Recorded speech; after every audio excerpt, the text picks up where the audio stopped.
This week, we have our hearts broken.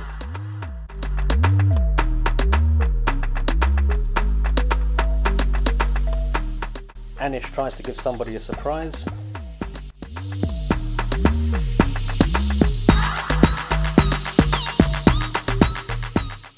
And the Colonel makes an introduction.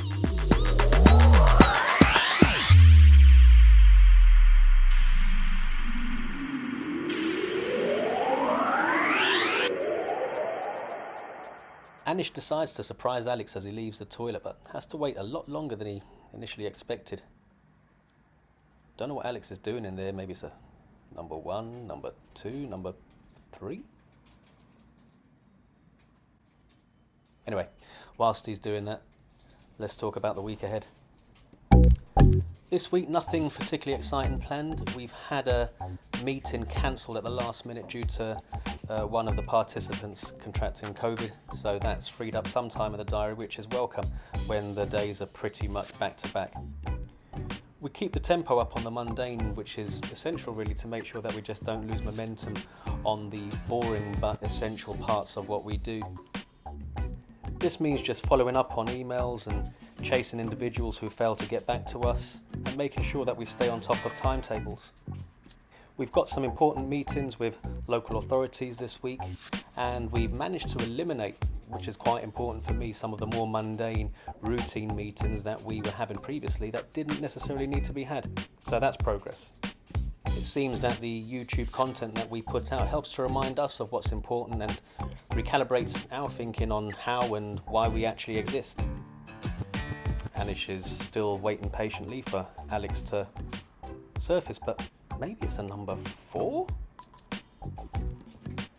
This week we hope to get to the bottom of the production issues that we're struggling with. Currently we're setting up the camera and trying to capture content as organic as possible. We don't script anything. Whatever you see is exactly as it unfolds, but in so doing we have to place the camera in such a way that it doesn't necessarily lend itself to capture the sound in the best possible way, and you'll get rustling and other interference which doesn't make for the best listening. But we're trying to work it all out, and just bear with us as we find our feet and make hopefully better content for you to observe.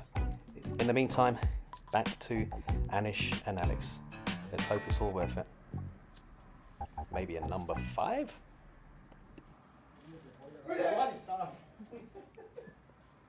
How long do we have to wait for that? You're taking forever. Jesus, you're so persistent. Just give up. And here's a little more on our philosophy. So ultimately it's about tenants growing in the building? Yeah, absolutely. It's about tenants growing in the building. I have a personal philosophy in that if you're not growing on a daily basis, you're going backwards. And I don't think many people realise that, because every day you're getting older, and if you're not improving, if you're no closer to a goal, then you're going backwards, right? Because time's moving on and you're standing still. So the home should help you do that. The technology should help you do that. It can't force you to do it, because you can't force anyone to do anything. But if somebody is committed and willing to use the tech, then they should be able to use that tech to their advantage. And that applies in anything, right? You can force a child to go to school, you can't force them to learn. We can place tech in our buildings, but if people don't want to use it, well, it's just it's a piece of tech that's not getting used. You've probably got a television, you've probably got a phone, you're probably using a very small percentage of its capabilities. Now, it doesn't mean that the phone's failed you. You just haven't equipped yourself to discover what the finer workings of that phone are and how it can help you. And the technology, the phones we have nowadays, I mean, these are huge computers that can change your life around. They can change your life around in an instant. But most people use it, I think, for the wrong reason. They use it as a distraction, too busy on social media. If you're going to use social media, how's it going to help you? How's it going to improve your life? There's no point scrolling all day long on nonsense. Well, how are you better off for that at the end of the day? I'm not saying don't do that. You need to have a balance in life, right? But at the same time, you need to use the tools that are available to you. People don't, and it's not a new thing. This has happened over years, right? Library cards. How much is a library card? I ask you, how much is a library card? Free. Same as a bucket. Free. But how many people used to own a library card? Now, that's not because it's difficult to get hold of the resource. It's people just don't access what's available to them because it's not that important they're not that bothered about growing themselves, and I want to make our buildings have the technology to enable people, if they want to grow, to have the resources at their fingertips. So not only will they grow, from an educational perspective, but from a fitness perspective and from a communal perspective. Convivia is from the Latin. There's various iterations. So convivio, conviviere, and it's all about bringing people together, come together, live together, dine together. They all begin with convi of one description or other, and our tech has to enable people to come together as well within the buildings. And the reason I mention it in this context is, in coming together, you can promote growth for yourself and for your wider community. So Convivia has the aim of doing that, and as I say, if we don't hit those goals, we're failing. So you talk about tech and bringing people together physically. Are the tenants going to be living on their own? Are they going to be interacting with each other? Is this a virtual thing? Is this a real thing? Without sort of sounding like Martin Luther King, I've got a dream. I've got a dream, and it is about bringing people together.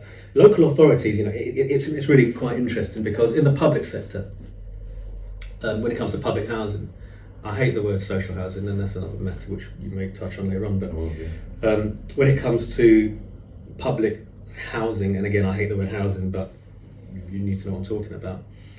Many local authorities don't want tenants to come together.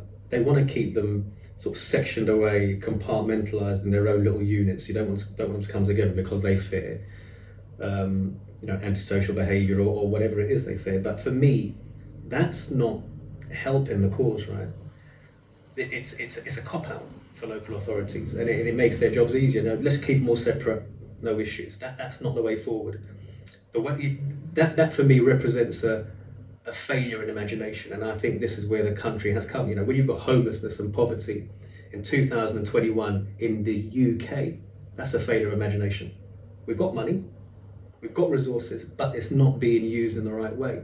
So it's not about trying to keep people apart from one another. It's about engaging our brains and thinking about how can we do this in a better way to enable people to come together, so we build communities, just like in the history of public housing. The idea was people came together, and slowly over the years we thought, well, hold on, it makes more sense to separate them. Why? Because it's easier. There's no issues. If people aren't coming into contact with one another, there's going to be less opportunity for conflict. But how about you embrace them coming together, and you manage that in some way, and you make sure that look, if my children and your children play together, me and you are less likely to fight.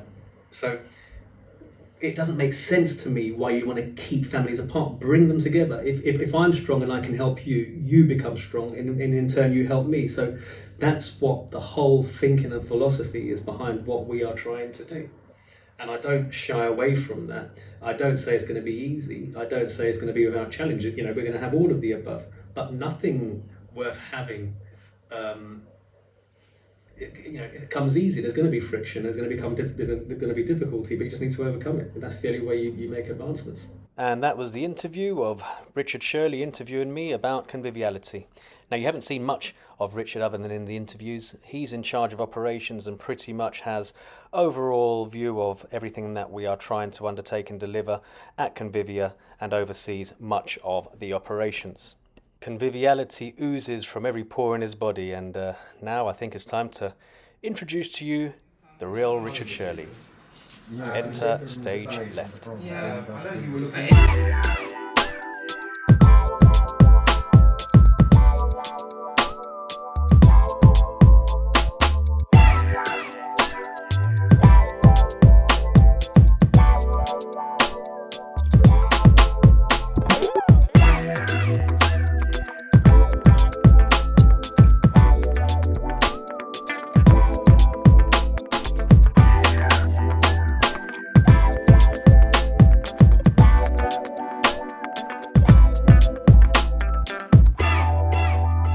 What a guy. Yeah, because if you manage to. What a tempting offer that I is see to there's catch up. Italian one. Of course. Just finished where we were. Now, if that's not dad dancing at its very best, then I don't know what is. But what a way to make an entrance into any office. Do you want me to finish it first? How long will you be? How long have I got? As long as you need. I'm glad it doesn't count. There's a camera there, yes. Oh, I didn't realise that.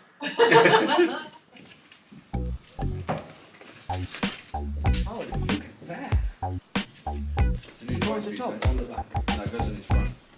Whilst we try and get to grips with capturing content, we figured that what may be a quite ingenious idea, in fact it was all down to Anish really, came up with a great idea to make Tyson one of our cameramen. And so we try and work out what's the best way to try and wire Tyson for camera content capturing and to capture sound as well in the best possible way. And this is Anish's ingenious idea. Let's see if it manages to work out without Tyson getting grumpy and refusing to move, as he often does when he's put into any manner of clothing. And Tice, you need a haircut, mate. Looks like there's progress, so look out for Tyson cam captured content coming up in the next few episodes.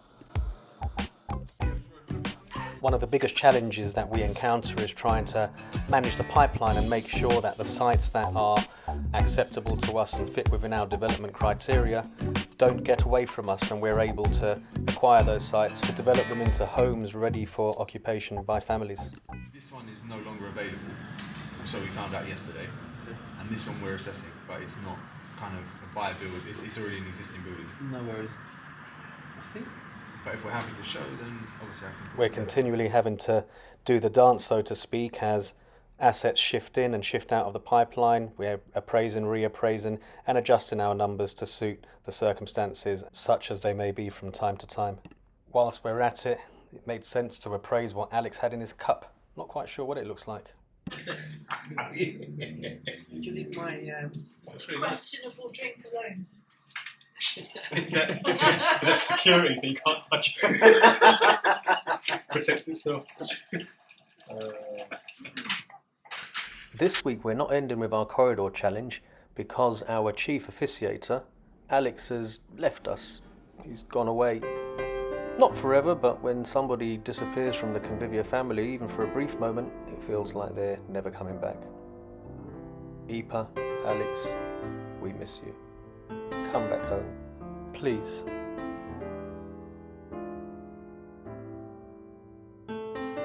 Where there used to be Alex, now all we have are memories.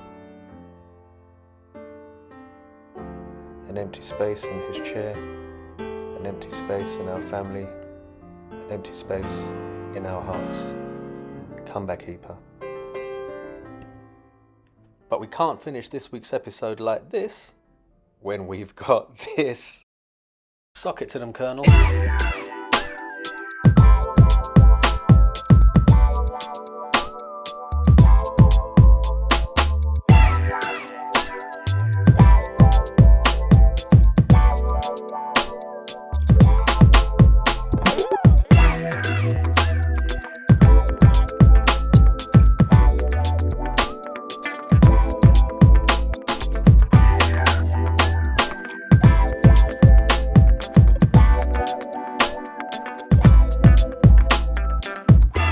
Thanks for watching, see you next week, and in the meantime, keep it convivial.